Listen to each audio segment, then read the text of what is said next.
Boom! Slick, Welcome. Good slick. afternoon, good evening, and hello to wherever you are and whatever you may be doing. My name is Samuel Davis III, and I am the host today of Uplifting Our Community, powered by Bridge Visions. I have today, we have a different subject we're going to start off with today, and this is a short one today. And before I bring my guys in, I just want to talk about what's in your house. And I say what's in your house because I got a lot of things going on right now in my house, literally. I have a lot of things going. I got construction going on. I have my in-laws living with me. I got contractors running in and out, people looking for checks and things like that. But my thing is, what's in your house? What is it that when you walk outside of your house, and when I say in your house, I mean in you. When I walk outside my door, first thing and foremost, someone's gonna see is a 6'3" black guy. But I'm so much more than that. I'm a lot more. There is my spirit man inside who, as of right now, as I'm coming off of this fast, is flying so high right now. And there's all kinds of things that are going through my head that I want people to see and feel and see. I want them to feel the same energy that I'm feeling. I want them to feel what I'm feeling. So when I ask, what's in your house? And before I bring that question and you guys bring it up yourselves, I want you to think about what's in your house. What is it that when you walk up the door, not what you are wearing, but what is it that you want people to see in you?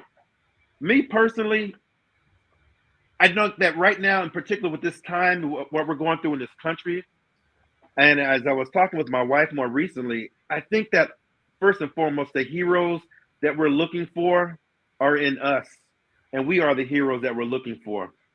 And I say that because when I walk out, I try to keep myself open and always aware of my surroundings. But if there's someone out there who needs some help and I can help, I'd like to be that help.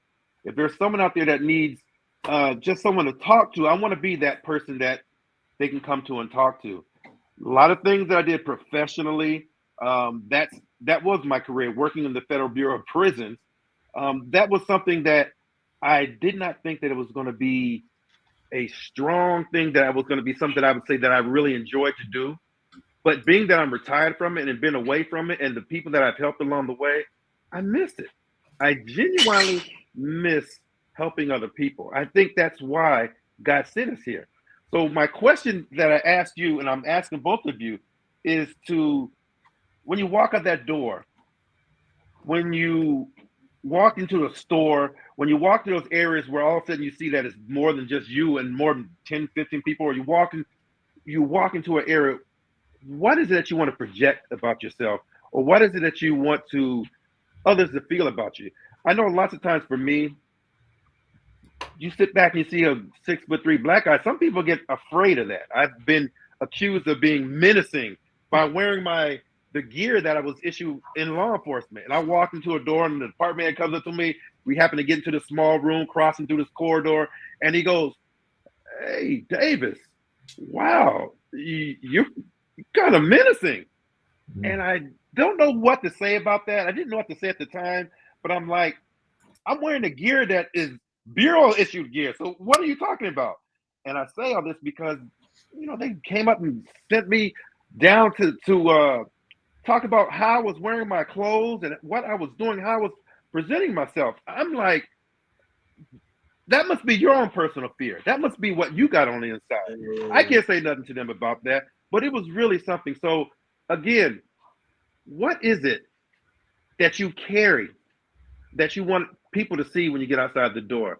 So as I'm bringing it on, I'm going to bring in, and I'm going to start off with my crew of friends here, and I'm going to remove myself from this solo layout. Excuse me, I'm just get in here, and I'm going to start out with our resident new guy here, Dave. Starting off with you, I want to ask you, what is it that you care? What's in your house? What do you care when you walk outside? When you're out there presenting music and helping people, what is it that you carry with I think my intentions have changed drastically now that I've crossed the severe line of 70 and I'm in that realm of any moment I could keel over dead. I have reached a point where I don't carry any animosity with me whatsoever, and I have no expectations.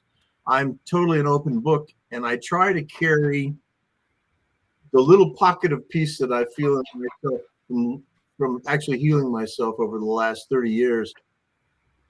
It's beneficial, and people need that calmness. And I have found I don't have to say anything. I can just show up in the room and hold space, and that's enough.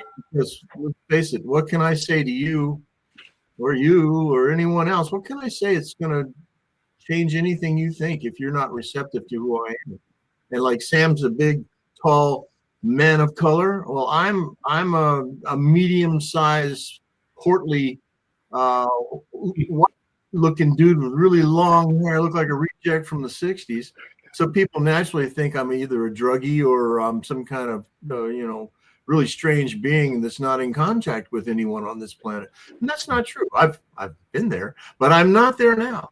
Where I'm at the moment is I think we all go through those trials and tribulations. So what I keep in my home, going back to the topic, I keep in my home a bit of memorabilia about where I've been, who I've been. Most of it burnt down. My past is completely gone because of the fire in 2003. And that was actually very liberating. First, I cried my eyes out. And then, it had all my trophies, all my awards, all my certificates, everything was gone. All my tapes, my boxes and boxes and boxes of the stuff I was working on, everything gone. But the transformation from that point was I realized that was a gift from the powers that be, because now I'm not attached to my past any longer. So I got to reinvent myself in around 2003, and I've been working from that point outward. I found that whatever is good in you, whatever is moral and right in you, you carry with you. You can't get rid of that. All you do is shed the demons that have plagued you. And if you carry those, if you keep those in your story, when you leave your house, you take them with you. You take your demons when you go. So if you make friends, you've just got to name them and put them on a shelf. You'll never get rid of them. All you can do is say, oh, that's what you are. Well, sit over there. I don't need you right now. And you can get past all that. What I'm looking for is like Sam, and I know Gordon, you're the same way. I'm looking to be of service to people now, some way that I can help. And I do it in a very, very, very quiet way. I don't join anything. I've always been a traveler, a seeker, and I've been a solo traveler my whole life. So I don't collect people. I don't have a vast array of social life. I have a lot of people I can call on the phone today whose names you would probably know, that you would go, how do you know that guy? Well, you all have that same thing. You've run across people in your life that are in positions of cultural, let's say they got thrown up the pop charts, and you have contact with them. We're all close to people that are so-called great people. But the great people, as Sam said, to me, are the ones that are their own heroes. They're the ones that are building themselves back up so they're beneficial. So what I keep in my house, one of the things I keep in my house is $1 that I keep posted on my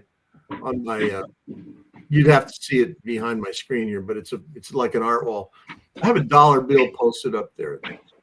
And that dollar bill is to remind me that I can't loan you $1 if I don't have it in my pocket.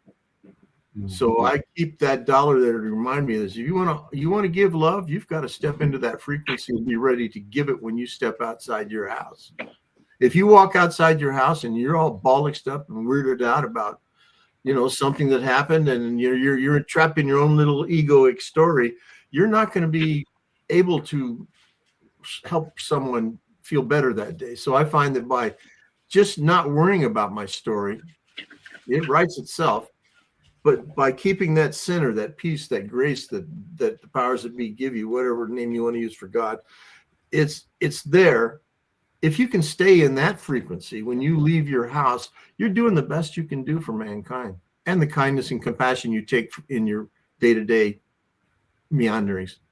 And that's what I keep in my house. And if you want the mundane, I can give you a list of all kinds of stuff I have here that would probably be of interest to look at, little knicky-knackies. And we've got lawn art, and we've got garden, and I've got guitars and art and little baubles that people go, "What do you got that for?" And it's like I got dragons everywhere because I got this thing with dragons. I love dragons.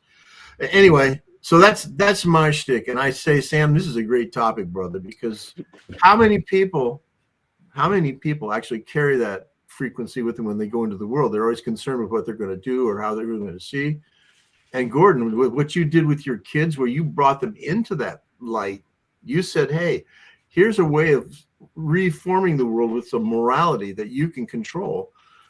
When people know they can control their own morality, it's like light bulb moment, So I'm honored to be in the company of two great people. Thank you for the opportunity. Woo. Laying it on thick there, Dave. That's what I'm talking about. Oh, you said we're filming this, man. It just bowl a strike right off the bat. First swing. Thank you very much for the information. Before we get into Gordon, I just want to say something. And what I really look forward to doing with this group is, me personally, I've never been when I was young, I was loud and boisterous, like all of us probably were. But I'm looking at trying to expand, and I'm saying with the business, with my using who I am to exactly how you just said it, Dave, stepping out there and being that conduit. And I'm looking forward to what we're doing here and what we're discussing here in this conversation to continue to grow along that way. I wrote this note down here real quick about being low key. Being low key doesn't pay the bills, and that's what I'm trying to break away from right now. This is what I'm going with, the program that I'm going with, that Cal State San Marcos I was telling you about, and these things right here, stepping forward into the powers that we all have within us. It's a certain time you got to step up to be that person. And as I told you earlier about, we have to be our own heroes. This is one of those things, because people need to hear what we're talking about. Other individuals need to know if there are people talking about those same things that they may be thinking about. And here's an opportunity to go ahead and get it out. So with that being said, I want to pass the mic on to my man, Gordon Chavez. Step into the mic and tell me what it'd be like. What it'd be like. Yeah. Great question. I like the way that you posed it. And I like what Dave said regarding your vibration, like where your vibe is, because I think that when you say you leave your home, you leave the physical home, right? You leave this space that's like comfortable. It's, we tend to think we own the land under our feet, but on paper somewhere, right? Whatever. But it's that space, right? Maybe it's where we have, our partners, our families, whatever it is, it's that comfort space, and we leave it, we go out into the world, and we're emitting, I guess, a vibration, and whether people realize it or not, they pick up on it, and I wouldn't say it affects everybody, but it's got an influence, and it can potentially affect people either in a positive way or in a negative way. And if we're not aware of that vibration that we're putting out, that we're emitting, then it's almost like we are living unintentionally, if that's the right word to do it. Like, we're not actively saying, this is how I'm going to be today. I'm going to make it a good day, and not just react to what's happening around me in my neighborhood on the way to this place that I'm going, or work, or whatever it is that I'm doing. I'm not going to live a reactionary way where if somebody cuts me off, they cut me off. If somebody looks at me a certain way, they look at me a certain way. None of that stuff really matters. I have to be focused on what I'm projecting and the energy that I'm putting out. Mm-hmm. And I do want to serve humanity. I want to serve my community. I want people to feel good around me. I want people to feel a level of safety around me, that they can be honest with me. They're not going to hurt my feelings. Even if we disagree, it's okay.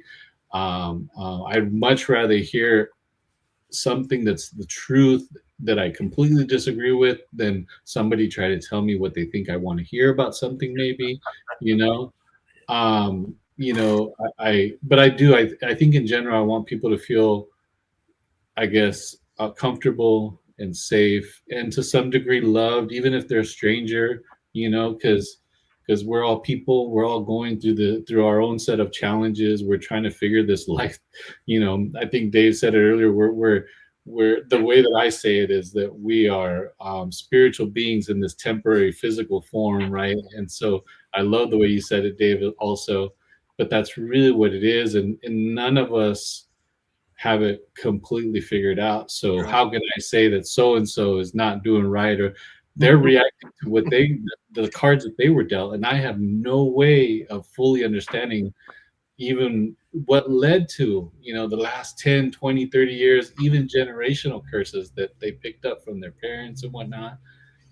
You never know. And so if I can go out there and if I can smile at somebody, if I can even just nod or good morning or how's it going or whatever, and leave them in a slightly more positive feeling than when what I came across when I first interacted with them, I call that a win. I think that we do get very immersed or involved in our own lives that it can sometimes take over. I'm in the process personally myself of the last, say, 10 years or so of trying to be somebody that can interact with others better, I guess. I don't know if that explains it right. I'm naturally more of an introvert. And so that's something that I've been fighting or evolving. I don't even know if that fighting is the right word, because I'm okay being an introvert. It doesn't bother me. I can be alone and I can sit in front of my computer all day and graphics or whatever it is that I'm doing, and it doesn't bother me. I don't need to be at the party. I don't need to be at the mall. I don't need to be at this place or that place, and I'm okay with that. I'm good. I'm at peace with that. But I don't think that serves anybody else than me. And so if I am truly going to serve my community, then I got to be comfortable at like city hall meetings. I got to be comfortable at sometimes business mixers. I got to be comfortable at different groups that I might volunteer in with a nonprofit organization or with the I work with the Parks and Rec Commission here in Oceanside, and if I'm not comfortable with that, how can I really serve? And if I can't do it in a way where I come into a room and people don't feel threatened, because I'm 6'4", I'm 260 pounds, and so when I walk into a room, physically I take up a lot of space.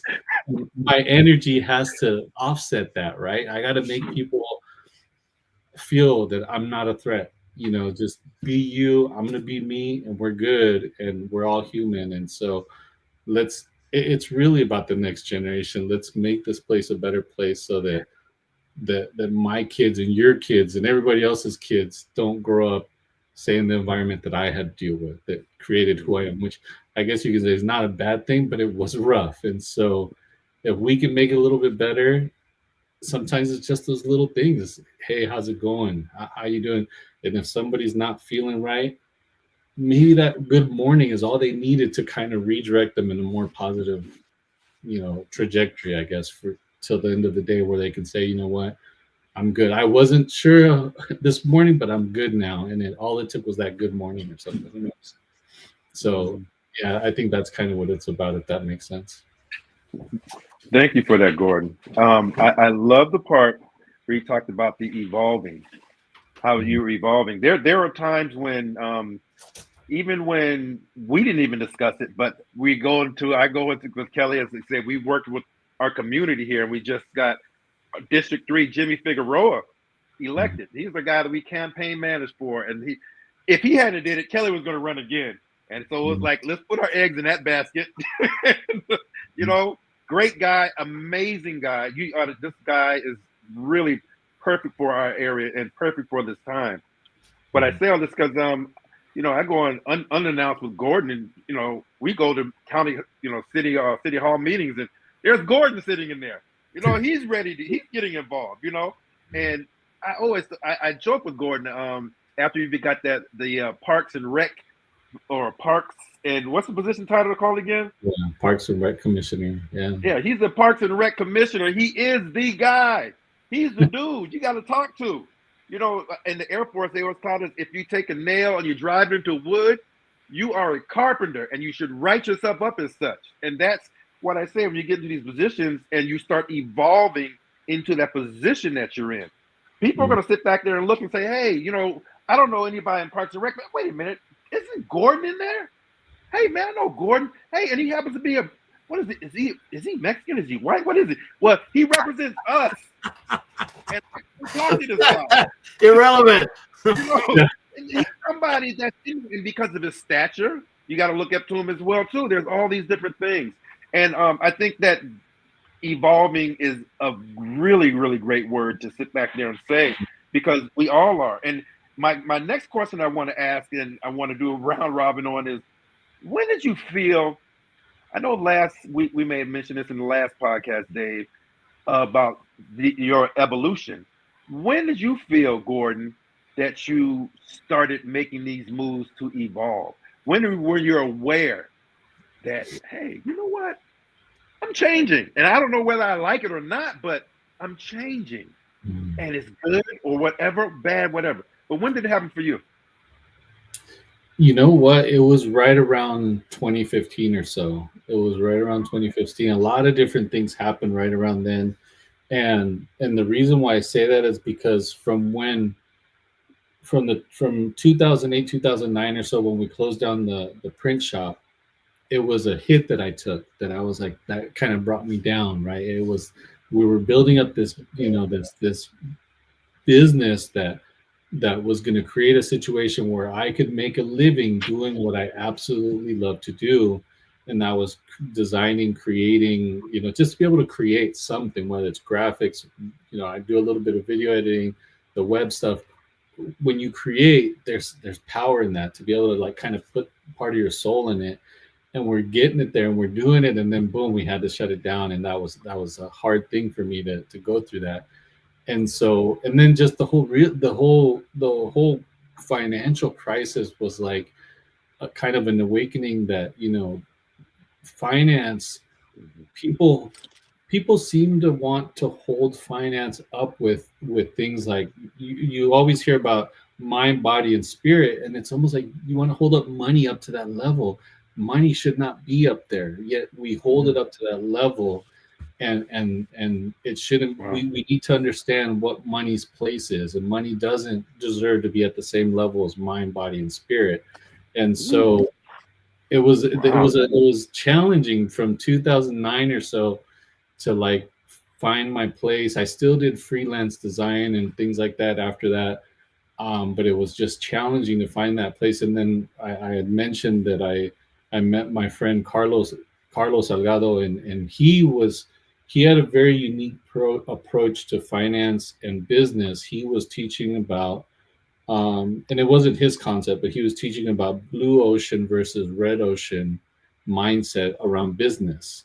And it's similar to what Dave was saying regarding being inclusive versus exclusive. And red ocean is that traditional mindset where you have to be an aggressive business person and everybody's your competition and you can't trust them and you got to do what it takes to make that dollar. Whereas blue ocean is like, no, we can work together. Even if we do the same exact thing, we can actually work together. We can build each other up. We have to be creative, like, critical thinking and creativity are like the way to go about finding solutions to challenges, not so much taking other people or stepping on other people. And so that was and then also, Sam, Patty, right? My friend Patty, my Baha'i friend Patty. Yeah. In 2015, her and I also teamed up to try to do a youth project at Balderrama Park, right there in the hood, and that forced me to get out of my comfort zone because it was a big project where we had sponsors from Fraser Farms grocery store. We had a DJ come in, and it was a big project compared to anything I had done prior to that. And so that took a little networking, that took going to city stuff, that took volunteering with different nonprofits. So at that moment, it was like I was being pushed to be I don't know, a better version of myself, for lack of better words, to where if I was really going to be in a position where I could make a positive impact on my community, it was going to take me doing things that I had never done before, and be me being a little more outgoing, a little more extroverted, a little more comfortable in social situations where I gotta figure out how to have a conversation with somebody that I've never met before. And so, and it was little things like raising my eyebrows instead of always looking so serious like this, because I grew up in a neighborhood where you had to look serious, otherwise somebody was gonna step to you or challenge you or whatever. And raising your eyebrows, that little thing makes such a huge difference. I remember a buddy of mine back then said, "I saw you on the 78 one day, and you looked upset. Is everything okay?" He actually called me because he thought I was upset, and I remembered I was on in the process of, I went to get something that somebody gave me for one of my boys or something, and I was fine. I was happy, but to him I looked upset, and so I started thinking, okay, even if I feel good inside, what am I projecting? What are people seeing? And if I'm that guy that always has his eyebrows down, driving down the freeway looking all mad, and I could be the most happiest person in the world, and I'm not gonna that's not going to be left on other people if I can't bring what's on the inside out and look that way. And so, and I think those little things, I saw a video by a guy online. I can't remember who it was, but he talked about raising your eyebrows. All you gotta do is raise your eyebrows. You don't have to be the tough guy anymore. You don't have to, front like you're tough, because I wasn't ever really that tough. But you don't have to act like you're tough or anything like that to protect yourself. You don't have to be tough to be macho. You don't have to, like, you can look happy and still be a respectable human being. But now it's actually rubbing off on other people, because when you interact with people and you look happy, it makes them feel good. And so the only way to really, or the best way that I found at that time to have a positive impact on my community, was to develop these new skills and do these things that I'd never done before. And that's when I took a more active approach, and I realized I'm the one that has to modify myself to be more effective in these things, not expect other people to cater to me or whatever, to my shortcomings, to my introvertedness. And so that's where it was right around 2015 or so. Mm. Thank you for that, Gordon, because that goes back to what I was saying earlier about we have to be our own heroes. You got to suck up some things, to get out there. You got to suck up and man up to a certain point if you want to be out there to help other people, as well as you have to be open and receptive to when they ask for those things as well too. You don't know when a person's going to be ready to actually acquiesce and say, "Hey, I'm willing to take what you're throwing out. I'm willing to hear." This is what your son did.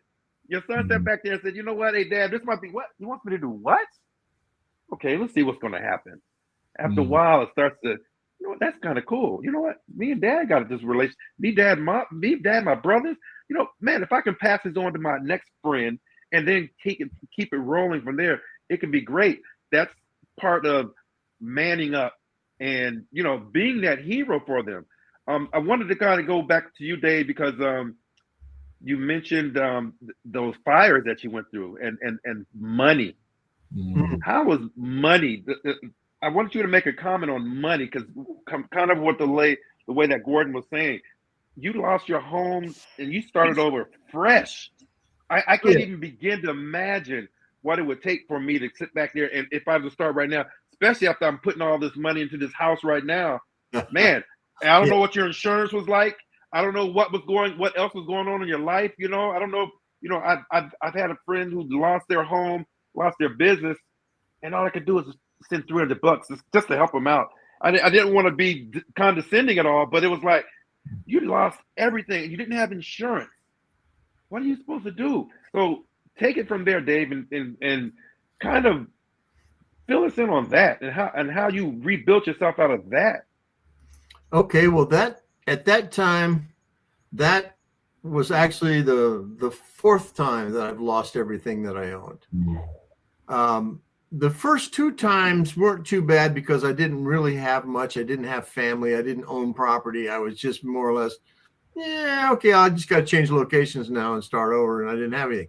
Third time was kind of rough because I had built up, I had 90 acres, a trophy wife, and $40,000 in credit card debts, and 10 horses, and a rock and roll band that was doing really well. And it was like, that was great. Then I had a car wreck, and that messed me up, and that led to a whole nother thing, because that's a whole nother story. Anyway, so the fourth time I lost everything was due to the wildfires in 2003. And I was fortunate. There's a whole story about why I had insurance at the time. It's a really funny story. And if I ever take you guys to tacos sometime, I'll tell you that story and you'll go, no way. My life has been a series of just blessing upon blessing upon, but I fall in shit. I come out clean as a whistle, and I don't know why. I must have had a good time in my previous world, or my karma is really good. But what happened for me at that time was my whole Karen and I had just gotten our business off the ground. She's doing her business. I was selling it for her and doing the contracts and being the business manager. And then the fire wiped us out. And that when you lose everything at that point, when you do have something to lose, here's what happens. The first thing that happens is you have this rush that goes, oh my God. And you think of everything you've lost. There's this giant weight that just falls on you. And then at some point, if you are truly evolving, because that seems to be part of the topic here, if you are truly on a spiritual journey to awaken yourself through this, and you're a spirit living in a body, and you're going through this plane, we have these frequencies we live in. There are various things that you can do. And Gordon said it best. Money is not a god. Money is a tool. It's like a hammer. If I've got 40,000 hammers, then who cares? I can give you 10 and it won't bother me at all. But if you only have one hammer, it's kind of broken down, and you really depend on it, and you lose that hammer, now you're in a different psychological position. So back to how I handled it, it was a pyracantha bush that brought it all into focus for me. Up to that point, I always have wild things around my house. I like nature encroaching on my nice orderly life. And I had this pyracantha bush because I've been feeding birds for like 20 years, and they love those pyracantha berries. But every spring, I would have to cut that pyracantha bush down. The thorns on that sucker were this big, and they hurt, and they're poisonous, and it hurts like hell. Fire came along, took everything I owned, wiped out the house. And Karen and I are standing on the property overlooking the lake. Still a beautiful view. We got back and we realized our home was in smoking ash on the ground. And we're both standing there crying. I mean, I'm crying like a baby, and she's crying like a baby, because we're just remembering what we've lost, because it is a loss. You incur a physical loss. You're grieving for your stuff, basically, which when you say it like that, it's like kind of ridiculous. But you do. You grieve for your stuff. That was your order. That was your boundaries. That everything was in that little box, and it's all gone. So I'm standing there crying. She's standing there crying. And I looked down at my feet, and I started laughing. A real, like, Buddha belly laugh. I mean, it just came out of me, spontaneous. I was laughing so hard I was crying. And Karen looks over at me and she goes, "What are you laughing about?" And I said, "Remember that pyracantha bush we had? It's gone and it's never coming back." And that right there, for some reason, that moment made me go, "Oh yeah, stuff, life, yes, stuff, life. You can't be the stuff you know how to do can't be erased. The moral stuff that you carry with you can't be undone. You can get rid of bad habits. You can lose the stuff. You can have stuff you really love, and be in grief over the loss of that favorite thing, and it's gone. But you can't get rid of what you know. So if you have to start over again, if you have been serious about your life all along and you've developed certain skills, you're not without resources. Your resource is not money. Your resource is you. Your resource is your compadres. Your resource is where you live and what you're doing for that community. And once you understand that, you can walk out of the village naked and start all over again, and it doesn't matter because you're still going to do what you're going to do to help the village. And that's pretty much where I am. I'm helping musicians of all sorts because that's what I do best. And I do it quietly because I'm not a charitable organization that's licensed to have a tax break.